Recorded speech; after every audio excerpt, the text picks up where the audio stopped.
Забелязвал ли си как черният петък прилича повече на психологически експеримент, отколкото на разпродажба? Помисли си само.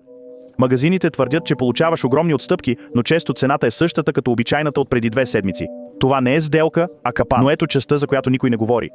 Защо всяка голяма марка, всеки търговец, всяка корпорация прилага същата стратегия в един и същи ден? Да не би да твърдиш, че всички независимо са решили да намалят цените едновременно? Не. Някой е организирал това преди десетилетия, а ние просто участваме в играта. И какво всъщност купуваме? Никой не пита това. Всяка година милиони телевизори, лаптопи и уреди магически се появяват, сякаш складовете са пълни точно на време. Но защо? Защо пристигат само за черния петък?